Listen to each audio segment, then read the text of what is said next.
வணக்கம். இன்னைக்கு விமர்சிக்கலாமாக பகுதியில நம்ம பேச எடுத்திருக்க டாபிக் ஓய்வு கால வாழ்க்கை, அதாவது ரிட்டையர்மெண்ட் லைஃப். ரிட்டையர்மெண்ட் லைஃப் அப்படின்றது என்ன? அது ஒரு பாரமான விஷயமா, ஒரு சுகமான விஷயம் இல்லாம சுமையான விஷயமா? இதனால என்ன விதமான மன நீதியான பிரச்சனைகளை நம்ம சமாளிக்க வேண்டி வரும் அப்படின்றதான் இன்னைக்கு நம்ம பார்க்க போறோங்க. வாங்க பார்க்கலாம். ஓய்வு கால வாழ்க்கை, அதாவது ரிட்டையர்மெண்ட் லைஃப். ரிட்டையர்மெண்ட் அப்படின்றது ஒருத்தரோட வாழ்க்கையில நடக்கக்கூடிய வழக்கமான வேலையில இருந்து இல்ல வழக்கமா செஞ்சுட்டு இருந்த ஒரு பணியில இருந்து ஓய்வு வாங்கி அந்த வாழ்க்கையோட அடுத்த கட்டத்தை நோக்கி போறது பேரு தான் ரிட்டையர்மெண்ட் லைஃப் அப்படின்னு சொல்லலாங்க. இந்த ரிட்டையர்மெண்ட் லைஃப் அப்படின்றத இன்னும் நம்ம கிளியரா சொல்லணும் அப்படின்னா, பொறுப்புகள் நிறைஞ்ச நம்மளோட கரண்டா இருக்கிற வாழ்க்கையில இருந்து விருப்பங்கள் அதிக நிறைந்த வாழ்க்கைக்கு மாறக்கூடிய ஒரு பருவ நிலையை தான் நம்ம ஓய்வு கால வாழ்க்கை அப்படின்னு சொல்றோம். சில பேருக்கு 40 வயசுலயே இந்த ஓய்வு கால வாழ்க்கை அப்படின்றது தொடங்கிடுதுங்க. சில பேருக்கு 80 வயசானாலும் பசங்க தன்னை டிபெண்ட் பண்ணி இருக்கிற மாதிரி நினைச்சுக்கிட்டு ஓடிக்கிட்டே இருக்காங்க. இந்த ஓய்வு கால வாழ்க்கை அப்படின்றது ஒரு குறிப்பிட்ட வயதுல கரெக்டா நீங்க இந்த மாதிரியான ஓய்வு கால விருப்பத்துக்கு மாறிடணுங்க. இந்த ஓய்வு கால வாழ்க்கை அப்படின்றது கரெக்டான டைம்க்கு நீங்க மாறிட்டீங்கன்னா ஈஸியா அதை டேக்கிள் பண்ணிட்டு வந்துடலாம். இதோட சிறப்புகள் என்ன அப்படின்னு பாத்தீங்கன்னா, ஒரு குறிப்பிட்ட வயதுக்கு மேல நம்மளால வேலையோட பளுவை தாங்க முடியாதுங்க. அதனாலதான் ஓய்வு கால வாழ்க்கைய நம்ம ஊர்ல எல்லாம் 60 வயசுக்கு வச்சிருக்காங்க. குடும்பத்தோட இனிமே நம்ம அதிக நேரம் செலவிட்டா மட்டும்தான் நம்மளோட அடுத்த லைஃப், அடுத்த கட்டம் நல்ல சுமூகத்தா போகணும் அப்படின்றதுக்காகவே ஓய்வு கால வாழ்க்கைய 60ல செட் பண்ணிருக்காங்க. இந்த வேலை அழுத்தம் அப்படின்றது குறைக்கணும்னும் குடும்பத்தோட அதிக நேரம் செலவிடணும் அப்படின்னாலும் நமக்கு ஒரு குறிப்பிட்ட வேலை இருந்துகிட்டே இருந்ததுன்னா கண்டிப்பா செய்ய முடியாதுங்க. அதனாலதான் ரிட்டையர்மெண்ட் லைஃப் அப்படின்றத எக்ஸாக்டா அரௌண்ட் 55ல இருந்து 60க்குள்ள நம்ம வச்சிருக்கோம். இது ஏன் அப்படின்னு பாத்தீங்கன்னா, இந்த ஓய்வு அப்படின்றது நம்மளோட மனதுக்கும் சரி உடலுக்கும் சரி ஒரு குறிப்பிட்ட டைம்ல நமக்கு கிடைச்சே ஆகணுங்க. எப்ப அது கிடைக்கலையோ அப்ப பலவிதமான மன பிரச்சனைகள் கூட நமக்கு உருவாகும். அந்த மாதிரி பிரச்சனைகள் இருந்து நம்ம மீண்டு வரதுக்காக தான் ரிட்டையர்மெண்ட் அப்படின்ற ஒரு சிஸ்டமே நம்ம வச்சிருக்கோம். ஆனா இந்த ரிட்டையர்மெண்ட் சில பேருக்கு மட்டும்தான் சுகமா அமையுது. நிறைய பேருக்கு பாத்தீங்கன்னா அது எப்படி டேக்கிள் பண்றதுன்னு தெரியாம அதை ஒரு பாரமா எடுத்துக்கிட்டு அது ஒரு சுமையா ஆக்கி. அதனாலதான் இன்னைக்கு நம்ம அதை பத்தி பேச போறோம். ரிட்டையர்மெண்ட் லைஃப், இந்த பொறுப்பு நிறைஞ்ச வாழ்க்கையில இருந்து விருப்பமான வாழ்க்கைக்கு மாறணும் அப்படின்னு பாத்தீங்கன்னா, எதுக்கு மாறணும் அப்படின்றத முதல்ல நீங்க தெரிஞ்சுக்கணுங்க. கட்டாயத்தாலேயே கண்டிப்பா நீங்க ரிட்டையர்மெண்ட் எடுத்துக்கதான் வேணும். ஈவன் உங்க வீட்டுக்கு பைனான்சியல் சுச்சுவேஷன் சரியா இல்ல, என் பசங்க இன்னும் செட்டில் ஆகல அப்படின்னு சொல்லிட்டு நீங்க இன்னும் ஒரு 5 வருஷம் நான் வேலை செய்யலாம், நான் இன்னும் எங்க தானே இருக்கேன் அப்படிலாம் நினைச்சிட்டு எக்ஸ்டெண்ட் பண்ணீங்கன்னா இதனால பலவிதமான மன பாதிப்புகள் தான் அதிகமாகும். சரி, இந்த ஓய்வு கால வாழ்க்கையோட சிறப்புகள் முதல்ல என்ன அப்படின்னு தெரிஞ்சுக்கணுங்க. வேலை அழுத்தம் அப்படின்றது நமக்கு குறையும். ரிட்டையர்மெண்ட் வாங்கினீங்கன்னாவே கண்டிப்பா உங்களோட ஒர்க் லோடு குறைஞ்சிரும். குடும்பத்தோட உங்களுக்கு அதிக நேரம் செலவிடப்பட டைம் கிடைக்கும். முதல்ல நீங்க அறிமுகமான இது வரைக்கும் உங்களுக்கு வேற விதமான முகத்தோடு தெரிஞ்சவங்க எல்லாம் இனிமே அவங்களோட இன்னொரு சைடு உங்களுக்கு தெரிய ஆரம்பிக்கும். நேரம் அதிக செலவிட தான் உங்களுக்கு குடும்பத்தோரோட இருக்கிற அன்பும் நெருக்கமும் அதிகமா இருக்கும். உங்களுக்கு பிடிச்சமான பொழுதுபோக்கு விஷயத்துல, விருப்பமான பொழுதுபோக்கு விஷயத்துல உங்களுக்கு ஈடுபடுறதுக்கும் டைம் கிடைக்கும். ஆன்மீகமா இருக்கட்டும், இல்ல டூரிஸ்ட் மாதிரி இருக்கட்டும், இல்ல சமூக சேவையா இருக்கட்டும், எதுல உங்க மனசு நாட்டம் இருந்துச்சோ அதை நீங்க இனிமே ஈஸியா போக்கஸ் பண்ண முடியும். உங்களோட வாழ்க்கை எக்ஸ்பீரியன்ஸையும் நீங்க மற்றவங்கள்ட்ட ஃப்ரீயா ஷேர் பண்ண முடியும். இதெல்லாம் தான் இதோட ஹைலைட்ஸ் அப்படின்னு சொல்லலாங்க. ஏன் ஓய்வு கால வாழ்க்கை அப்படின்றது நம்ம கொடுக்கணும் அப்படின்னு பாத்தீங்கன்னா, சும்மா வீட்லயே இருக்கிறதுக்காக தான் இந்த ரிட்டையர்மெண்ட் லைஃப் அப்படி இல்லைங்க. உங்களுக்கு ஒரு குறிப்பிட்ட ஸ்டேஜ்க்கு மேல உடல் நலத்துக்கும் மனநலத்துக்கும் கண்டிப்பா நீங்க ரிட்டையர்மெண்ட் கொடுத்தே ஆகணும். இது வரைக்கும் ஒரே ரன்னிங் ரேஸ் தான் நீங்க சர்க்கிள்ல போயிட்டே இருந்தீங்கன்னா கண்டிப்பா ஒரு குறிப்பிட்ட டைம்ல ரெஸ்ட் கொடுத்தே ஆகணும். அந்த ரெஸ்ட் கொடுக்குற டைம் தான் இந்த ரிட்டையர்மெண்ட் லைஃப். உங்களோட மன அமைதிய அனுபவிக்கணும் அப்படின்னா அதுக்கான காலமே இதுதாங்க. அதோட இல்லாம உடல் நலத்தை பராமரிக்கிறதுக்கான முக்கியமான காலமும் இந்த ரிட்டையர்மெண்ட் லைஃப் தான். நம்மளோட ரிலேஷன்ஸ் கூடலாம் நமக்கு முன்னாடி இருந்த ரிலேஷன்ஸ் எல்லாம் கரெக்டா நம்மளால ஹேண்டில் பண்ண முடியல, சில பேர்லாம் நேர்ல போய் பார்க்க முடியாமலாம் இருந்துச்சு அப்படின்னா அந்த மாதிரி உறவுகளை வலுப்படுத்துறதுக்கான காரணமும் இந்த ரிட்டையர்மெண்ட் லைஃப் பீரியட் தான் அப்படின்னு சொல்லலாம். அது இல்லாம சொசைட்டில உங்களுக்கு இன்னும் நிறைய நீங்க ஏதாவது இம்ப்ரூவ்மெண்ட் பண்ணணும்னு நினைச்சீங்கன்னா அதுக்கான டைமும் இந்த ரிட்டையர்மெண்ட் லைஃபோட டைம் மட்டும்தான். உங்களோட எக்ஸ்பீரியன்ஸும் உங்களோட டைமும் சேர்ந்து பண்ணும்போது கண்டிப்பா சமுதாயத்துக்கு ஒரு நல்ல விஷயத்த நீங்க ஈஸியா அச்சீவ் பண்ணி கொண்டு வர முடியுங்க. உங்களோட கனவுகள் அது வரைக்கும் உங்களால நிறைவேற்ற முடியாம இருந்தா கூட அதுக்கான டைம் இந்த ரிட்டையர்மெண்ட் லைஃப் டைம் நீங்க வச்சுக்கலாம். இந்த வாழ்க்கை அப்படின்றது ஒரு அழகான வரையறைங்க. ஒரு குறிப்பிட்ட டைம்ல குறிப்பிட்ட விஷயத்த செய்யணும் அப்படின்னு நம்ம அளந்து வச்சிருக்கோம். அதே மாதிரிதான் ஓய்வு கால வாழ்க்கை அப்படின்றதும் நமக்கு ஒரு அழகான வரையறை அப்படின்னு சொல்லிக்கலாம். இந்த வயசுல என்னென்ன செய்யணும், இந்த வயசுல என்னென்ன முடிச்சிருக்கணும் அப்படின்ற மாதிரி நம்ம வகுத்து வச்சுட்டே வந்தோம்னா நம்மளோட வாழ்க்கைய விருப்பப்படி நம்மளால தொடங்க முடியும். எனவே ரிட்டைர்மெண்ட் லைஃப் அப்படின்றது பாத்தீங்கன்னா நிறைய பேருக்கு சுகமா இல்லாம சுமையா தோன்றதுக்கு காரணமே இனி நான் என்ன செய்யறது, என்னோட டைரக்ஷன் என்ன, வீட்லயே உட்கார்ந்துட்டு நான் டைம் வேஸ்ட் பண்றதா, இப்படிலாம் திங்க் பண்றதுதான் நமக்கு சுமையா மாறி போயிடுது. முக்கியமா நம்ம ஓய்வு கால வாழ்க்கை அப்படின்றது நமக்கு தானா அமைஞ்சாலும் சரி, நமக்கு புஷ் பண்ணி வர மாதிரி இருந்தாலும் சரி, கண்டிப்பா அதை நம்ம ஏத்துக்கணுங்க. வாழ்க்கை அப்படின்றது சுகமா இல்ல சுமையா அப்படின்னு பார்த்தோம்னா உண்மையிலேயே ரிட்டைர்மெண்ட் லைஃப் அப்படின்றது ஒரு சுமையும் கிடையாது, சுகமும் இல்லைங்க. நம்ம ஜென்ரலா எப்படி வாழ்க்கை நடத்துறோமோ அந்த மாதிரி வாழ்க்கை தான் ரிட்டைர்மெண்ட் லைஃப். நம்ம அதை எப்படி ஹேண்டில் பண்றோம், எப்படி வாழ்க்கை முறையை எடுத்துக்கிறோம் அப்படின்றத பொறுத்துதான் அது சுகமாவும் சுமையாவும் அமையறது நம்ம கையில தான் இருக்கு. சில பேருக்கு ஏன் அது சுமையா தோணுது அப்படின்னு பாத்தீங்கன்னா வேலை மூலமா அவங்களுக்கு கிடைச்ச புகழ் பெயர் அது எல்லாமே இனிமே மறைஞ்சிருமே, எனக்கு அடுத்ததுக்கு லெவல் போக முடியாது, இதோட ஸ்டாப் ஆயிடுச்சு என்னோட லெவல் அப்படின்னு அவங்க திங்க் பண்றதுதான் முக்கியமான சுமையாக தோன்றதுக்கான காரணமும் ஆகும். தினசரி நமக்கு ஒரு குறிப்பிட்ட டாஸ்க் இல்ல, இது வரைக்கும் ரன்னிங் ரேஸ் மாதிரி சர்க்கிளா ஓடிக்கிட்டே இருந்த நம்ம திடீர்னு ஸ்டாப் ஆனோடனே நம்மளோட ஒர்க்கே நின்னு போன மாதிரி ஃபீல் பண்றது, ஒரு வெறுமை உணர்வோட ஃபீல் பண்றது, இது கூட நமக்கு சுமையா தோன்றதுக்கான காரணம். அது இல்லாம பாத்தீங்கன்னா தனிமை உணர்வு. ஆபீஸ்ல எல்லாரோடையும் சகஜமா பேசிட்டு கலகலன்னு சிரிச்சுக்கிட்டு வீட்டுல காலையில ஏச்சோனே இன்னைக்கு என்ன வேலை, ஒரு வேலையும் இல்லையே அப்படின்னு நினைக்கிறதே அந்த தனிமை உணர்வே நமக்கு சுமையா தோண ஆரம்பிச்சிருங்க. அது இல்லாம பாத்தீங்கன்னா உடல் நல பிரச்சனைகள். ஓட்டமா ஓடிக்கிட்டே இருந்த வரைக்கும் தலைவலியும் கால் வலியும் வயிறு வலியும் தெரியாத இருந்தவங்க வீட்டுல உட்காரும் போது பாத்தீங்கன்னா இல்லாத நோயும் வந்த மாதிரி ஃபீல் பண்றது, இந்த மாதிரி உடல்நல கவலைகளும் சுமையா மாத்திடும். இது இல்லாம நமக்கு வயசாயிடுச்சு, இனிமே நம்ம யாருக்கு தேவை, நமக்கு நம்மளை யாருமே இனிமே மதிக்க மாட்டாங்களே, நமக்கு வேல்யூவே இல்லாம போயிடுமே அப்படின்னு ஃபீல் பண்றதும் ரிட்டையர்மெண்ட் சுமையா தோன்றதுக்கான காரணங்கள். இதுவே சுகமா தோணுது அப்படின்றவங்க என்னென்ன விஷயத்த பாயிண்ட் பண்றாங்க அப்படின்னு பாத்தீங்கன்னா ரிட்டையர்மெண்ட் சில பேருக்கு சுகமா தோணுது அப்படின்னு பாத்தீங்கன்னா அவங்க குடும்பத்தோட அதிக நேரம் செலவிடுறாங்க. ஒரு பார்ஷியாலிட்டியா இல்லாம தன்னோட குடும்ப மெம்பர்ஸ் எல்லார்டையுமே அதிக நேரம் ஸ்பெண்ட் பண்ணும்போது நேரமே இல்லாத மாதிரி சுகமா ஃபீல் பண்ண ஆரம்பிக்கிறாங்க. தனக்கு பிடிச்சமான விஷயத்த லிஸ்ட் அவுட் பண்ணி வச்சுக்கிட்டு இன்னைக்கு இது செய்யணும், நாளைக்கு இது பண்ணணும், இங்க இந்த மீட்டிங் இருக்கு அப்படின்னு பிஸி ஷெடியூலா பிடிச்ச விஷயத்துல பண்ணிக்கிறது. இப்படி பண்ணும்போதும் சில பேருக்கு வாழ்க்கையே சுகமா மாறி போயிடுங்க. அது இல்லாம இது வரைக்கும் நீங்க எதிர்பார்த்த ஆன்மீக விஷயத்துல போக முடியல, ஃப்ரெண்ட்ஸோட டூர் போக முடியல, இல்ல சமூக சேவை செய்ய முடியல அப்படின்னு இருந்த நிலையெல்லாம் மாறி உங்களுக்கு பிடிச்ச இடம் ஃப்ரீயா நீங்க போக முடியும், பிடிச்ச ஃப்ரெண்ட்ஸை போய் பார்க்க முடியும், பிடிச்ச ரிலேட்டிவோட டைம் ஸ்பெண்ட் பண்ண முடியும், புதிய நட்புகளை வளர்த்துக்க முடியும், உங்களோட என்டர்டைன்மெண்டோட லெவலை இன்க்ரீஸ் பண்ணிக்க முடியும், ஒரு சுதந்திரமான வாழ்க்கையை இனிமே உங்களால வாழ முடியும். இது எல்லாத்துக்குமே உங்களுக்கு நிறைய டைம் கிடைக்குதுன்னு நினைக்கும் போது இந்த ரிட்டையர்மெண்ட் அப்படின்றது ஒரு சுகமான வாழ்க்கையா உங்களுக்கு தோணுங்க. சுகம் சுமை அப்படின்னு நம்ம பேசுற நேரத்துல சில பேர் பாத்தீங்கன்னா மென்டலி இந்த மாதிரி விஷயத்துல அஃபெக்ட் ஆடுறாங்க.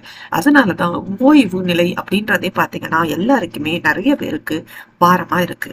இந்த பாரமா இருக்கிற இந்த விஷயத்த நம்ம எப்படி மாத்திக்கிறது அப்படின்னு பாத்தீங்கன்னா நம்ம முதல்ல புரிஞ்சுக்க வேண்டியதே ஓய்வு அப்படின்றது வாழ்க்கையோட முடிவு கிடையாது, அது ஒரு புதிய தொடக்கம், ஒரு டேர்னிங் பாயிண்ட் அப்படின்றத புரிஞ்சுக்கணுங்க.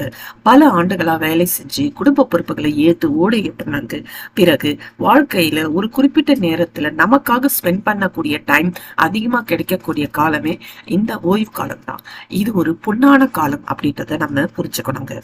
இது சப்போஸ் எனக்கு இந்த மாதிரி ஒரு ஃபீலிங்கே வரல, எப்படி நான் மோட்டிவேட் பண்ணி இந்த விஷயத்த சுகமா கொண்டு வர்றது அப்படின்னு பாத்தீங்கன்னா முதல் பாயிண்ட்டுங்க, தினசரி ஒரு குறிப்பிட்ட மோட்டிவேஷனோட நீங்க நிற்கணும். இன்னைக்கு நான் என்ன செய்ய போறேன் அப்படின்றதே முதல் நாளே பிளான் பண்ணி லிஸ்ட் அவுட் பண்ணி வச்சுக்கணுங்க. காலையில ஏஞ்ச உடனே இன்னைக்கு செய்ய வேண்டிய பிளான் என்ன அப்படின்றத நீங்க பாத்துக்கணும். இப்படி நீங்களே வந்துட்டு உங்களை நீங்க கேட்டுக்கும் போது, ஒரு டாஸ்கோட உங்களை ரிலேட் பண்ணி இருக்கும்போது உங்களுக்குள்ளேயே தெரியும் நீங்க வந்துட்டு ஒரு குறிப்பிட்ட விஷயத்துக்காக தான் இருக்கீங்க. இன்னைக்கு உங்களோட மனசும் உடலும் சுறுசுறுப்பா செய்ய ஆரம்பிக்கும். ரெண்டாவது, உடலை வந்து கண்டிப்பா சுறுசுறுப்பா வச்சுக்கணுங்க. காலையில 8 மணிக்கே கிளம்பி ஓடின வேலைக்கு இப்போது 10 மணி ஆனாலும் இன்னைக்கு என்ன எனக்கு வேலை இருக்கு, நான் ஏன் ஏன்கினோம், நான் என்ன செய்ய போறேன் அப்படின்ற நேரத்தை விட்டுட்டு பழகிய மாதிரியே உடம்ப சுறுசுறுப்பா வச்சுக்கணுங்க. ஒரு 10 நிமிஷமாவது நடைபயிற்சி போகலாம், முடிஞ்சா யோகா செய்யலாம், சின்ன சின்ன ஸ்ட்ரெச்சிங் எக்ஸசைஸ வீட்லயே செய்யலாம்.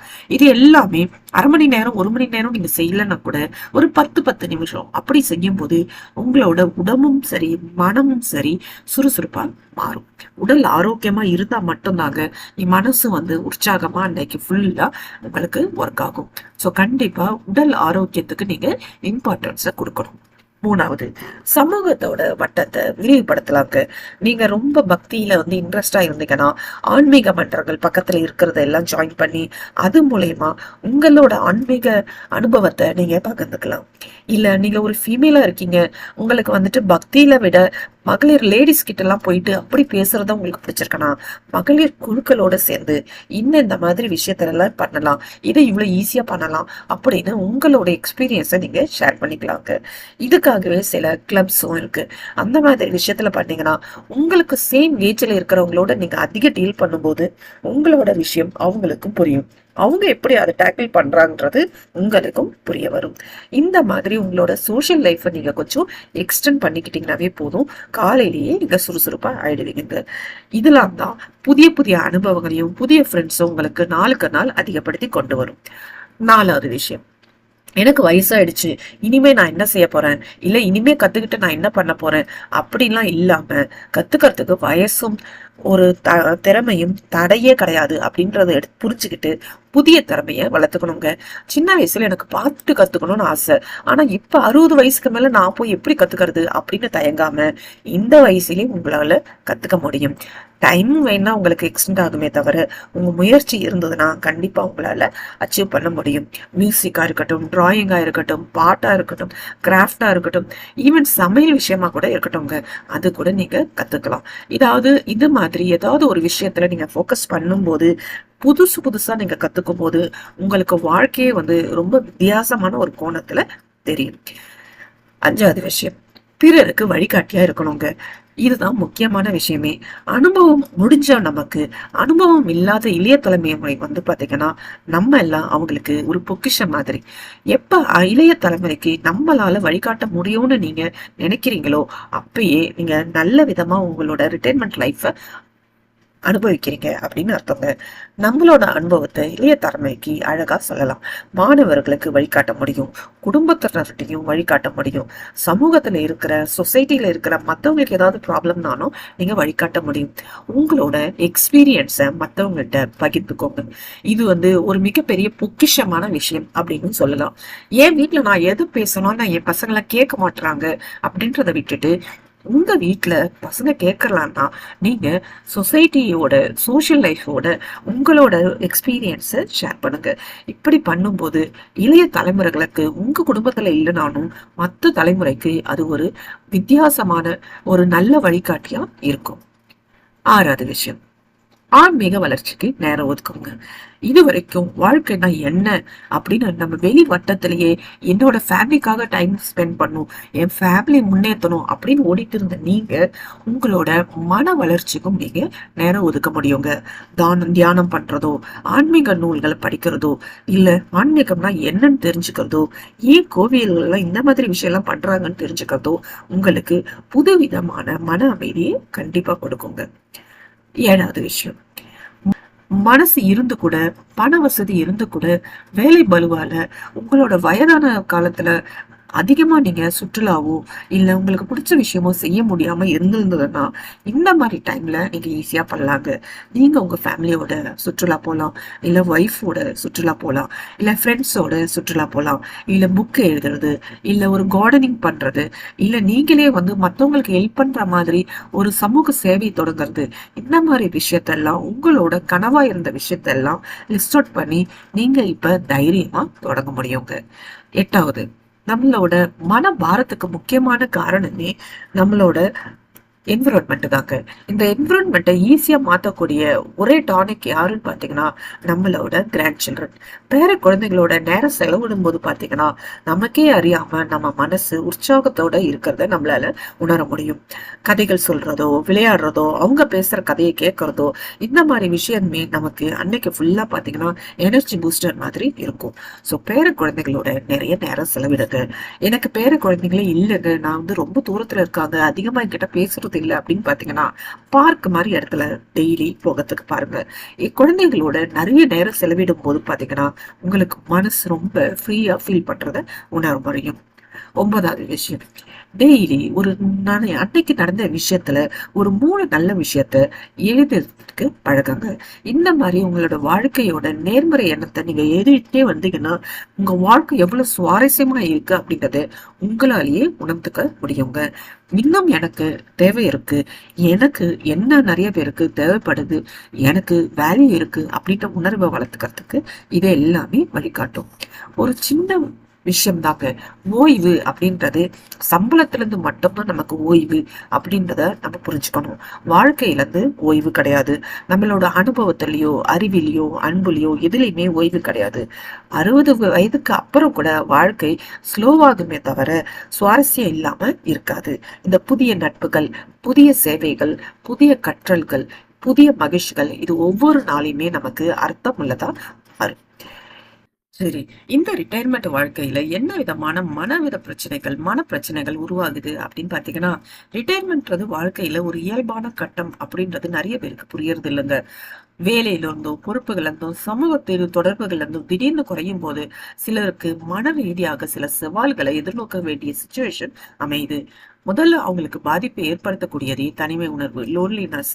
பிள்ளைகள் அது வரைக்கும் இருந்த பிள்ளைகள் வந்து பாத்தீங்கன்னா என்கிட்ட பேசுறதே இல்ல, நான் தனியா இருக்கேன் அப்படின்னு ஃபீல் பண்ண ஆரம்பிப்பாங்க.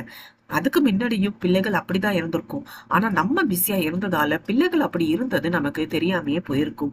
ஈவன் குடும்பத்துல இருக்கக்கூடிய ஒய்ஃபும் சரி, இல்ல ஹஸ்பண்டும் சரி, 2 பேருமே இது என் ஒய்ஃப் என்ன சரியா கேர் பண்ணல அப்படின்றது ஹஸ்பண்டோட கூட்டா இருக்கும். அதே மாதிரி ஒய்ஃபும் எங்க ஹஸ்பண்ட் ஃபர்ஸ்ட் மாதிரி எல்லாம் இல்ல, இப்ப என்கிட்ட பேசவே மாட்டாரு அப்படின்னா எனக்கு இது வரைக்கும் அவர் என்னோட வேலைக்காக தான் இம்பார்ட்டன்ஸ் கொடுத்து வச்சிருந்திருக்காரு, என்ன எனக்காக வைக்கல, என்னோட உணர்வுகளுக்கு மதிப்பு கொடுக்கல அப்படின்ற மாதிரி நினைப்பு வந்து தனிமை உணர்வை அதிகரிக்குங்க. உண்மையிலே பாத்தீங்கன்னா அதுக்கு முன்னாடி எல்லாரும் எப்படி டீல் பண்ணிட்டு இருந்தாங்களோ அதே மாதிரிதான் குடும்பத்துல இப்பயும் உங்கள்ட்ட டீல் பண்ணிட்டு இருக்காங்க. அந்த ஒரு ரியாலிட்டியை நம்ம புரிஞ்சுக்கணும் அப்படின்றதுதான் முக்கியமான விஷயங்க. எப்ப நீங்க உங்க குழந்தைகளை முன்னாடியும் அப்படிதான் இருந்தாங்க இப்பயும் அப்படிதான் இருக்காங்கன்னு புரிஞ்சுக்கிறீங்களோ அப்பயே உங்களுக்கு தனிமை உணர்வுன்றது மறைஞ்சு போயிடும். நீங்க என்ன பண்ணலாம் அப்படின்னா, தனிமை உணர்வு அதிகமா இருக்கும் போது பிள்ளைகள் தூரத்துல இருக்காங்களோ, இல்ல குடும்பம் வந்து உங்களுக்கு ரொம்ப தொடர்புல இல்லாம இருக்காங்களோ, அந்த மாதிரி நேரத்துல எல்லாம் இந்த தனிமை வெறுப்பு உணர்வு அதிகமாக தெரியும். அதனாலதான் ரிட்டையர்மெண்ட் வாங்கினதுக்கு அப்புறமே ஃபேமிலியோட அதிகமா டைம் ஸ்பெண்ட் பண்ணணும்.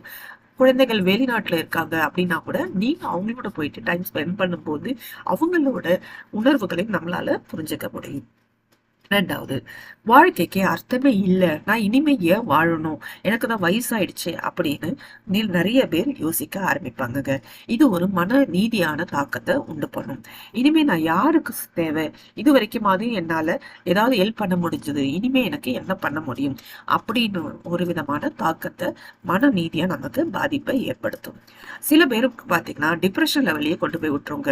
எனக்கு எதுலையுமே பிடிக்கல, எதை பார்த்தாலும் எரிச்சலா இருக்கு, என்னால தூங்க கூட முடியல, காலையிலேயே எழுச்சிக்கிறேன் ஆஸ் யூஷுவல், நைட்டும் சீக்கிரமாவே தூக்கம் வர மாட்டேது, திடீர்னு நைட்டு 1 மணிக்கெல்லாம் எழுச்சி உட்காந்துருக்கேன், எனக்கு யாருமே வந்துட்டு இல்லாத மாதிரி இருக்கு, என் உணர்வுகளை புரிஞ்சுக்கிறதுக்கு யாருமே இல்லை அப்படின்ற மாதிரி எல்லாம் நமக்கு தோண ஆரம்பிக்கும். இது இல்லாம பாத்தீங்கன்னா சில பேருக்கு தன்னோட உடல்நிலை பத்தி கவலை அதிகமாயிடுங்க. ஒரு விதமான பயநிலை உருவாகும். பண தட்டுப்பாடு வந்துருமோ, இனிமே நான் என்னோட ஒய்ஃப் வந்து ஒர்க் பண்றவங்களா இருந்தாங்கன்னா என்னோட ஒய்ஃபை எதிர்பார்த்து இருக்க வேண்டியதா இருக்குமோ, இல்ல குழந்தைகளை எதிர்பார்த்து இருக்க முடியுமோ, இல்ல என்னோட எதிர்காலம் எந்த மாதிரி இருக்கும், நான் எல்லாரையும் டிபெண்ட் பண்ணி போயிடுவனோ அப்படின்ற ஒரு பதட்ட நிலையும் நமக்கு மனநீதியா தாக்கத்தை உண்டு பண்ணும். 5வது பாத்தீங்கன்னா நமக்கு சுயமதிப்பு குறைஞ்சிடுற மாதிரி ஃபீல் பண்றதுங்க.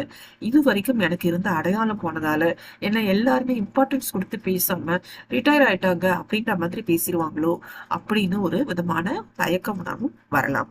வாழ்க்கையிலேயே சலிப்பு வருங்க. எதை பார்த்தாலும் வெறுமை உணர்வும், இது எனக்கு இன்ட்ரெஸ்டே இல்லை, இதை நான் என்ன செய்யறது, எனக்கு சுவாரஸ்யமா இல்லை அப்படின்னு சுவாரஸ்யம் குறைஞ்சு போற ஃபீலிங்கும் உருவாகும். இது இல்லாம பாத்தீங்கன்னா எல்லாத்தோட முக்கியம் மெமரி வந்து லாஸ் ஆகுறது. நிறைய நினைவு வந்து குறைஞ்சிக்கிட்டே வர்றது. இந்த மறதி வந்து பாத்தீங்கன்னா சில பேர் வச்ச கீய வச்ச இடத்துல இல்லாம தேடிக்கிட்டே இருப்பாங்க. இந்த மாதிரி நினைவாற்றலை பத்தி கவலை கூட ஒரு நேரம் வந்து அவங்க மறதியை எதிர்பார்த்தா கூட நிறைய நேரம் தனக்கு மறதி வந்த மாதிரி ஃபீல் பண்ணிட்டு இருப்பாங்க. சரி, இதெல்லாம் தான் மன நீதியான தாக்கத்தை நமக்கு ஏற்படுத்தக்கூடிய விஷயங்கள். இந்த மாதிரி பிரச்சனையை எப்படி நம்ம சமாளிக்கிறதுன்னு பாத்தீங்கன்னா, கண்டிப்பா நீங்க ஷெடியூல் போடணுங்க.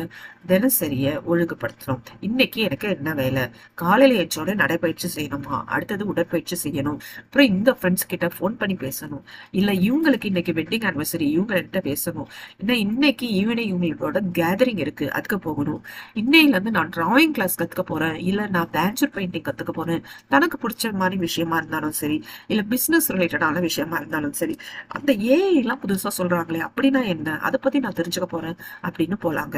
இல்லைன்னா பசங்களுக்கு சொல்லி கொடுக்க போறேன், இன்னைக்கு நானு எங்க வீட்டை சுத்தி இருக்கிற 7th கிரேட் பசங்களுக்கு ஒரு டாபிக்கை பத்தி சொல்லி தர போறேன் அப்படின்னு சொல்லலாங்க. இல்லாட்டி நான் தன்னார்வ பணிகள்ல தன்னை ஈடுபடுத்திக்கிட்டு இன்னைக்கு இந்த விஷயம் அவங்க செய்யறாங்க, நான் போறேன், இந்த பிளட் டொனேஷன் கேம்ப் இன்னைக்கு இருக்கு, நான் போயிட்டு வர போறேன் அப்படின்னு நீங்க வந்து டெய்லி உங்களோட ஷெடியூல்ஸை ஒழுங்குபடுத்தலாங்க. ஆன்மீக பணி செய்யறதா இருந்தாலும் அதையும் நீங்க உங்களோட ஷெடியூல்ல இன்க்ளூட் பண்ணிக்கலாம். இப்படி நீங்க கரெக்டா ஷெடியூல் பண்ணும்போது ரிட்டையர்மெண்ட்டுக்கான வாழ்க்கையோட மன பிரச்சனைகள் அப்படின்றது வரவே வராதுங்க. அது வந்து உங்களை பலவீனமே படுத்தாது. வாழ்க்கையோட ஒரு பெரிய மாற்றத்திற்கான இயல்பான விஷயம் தான் இது அப்படின்னு நீங்க புரிஞ்சுக்கிற நேரம் தான் ரிட்டையர்மெண்ட் லைஃப். ஓய்வு பெற்ற பிறகு உடலுக்கு மட்டும் இல்லைங்க, மனதிற்கும் ஒரு புதிய நோக்கம் தேவை. அதை நீங்க கரெக்டா ஹேண்டில் பண்ணிட்டீங்கன்னாவே போதும். ரிட்டையர்மெண்ட் லைஃப் அப்படின்றது உங்களுக்கு வாழ்க்கையில மிக மிக சுகமான விஷயமா அமையுங்க. இந்த டாபிக் உங்களுக்கு பிடிச்சிருக்கும்னு நினைக்கிறேன். வேற ஒரு டாபிக் கூட திரும்ப நம்ம மீட் பண்ணுவோம். அது வரைக்கும் எல்லோருக்கும் வணக்கம்.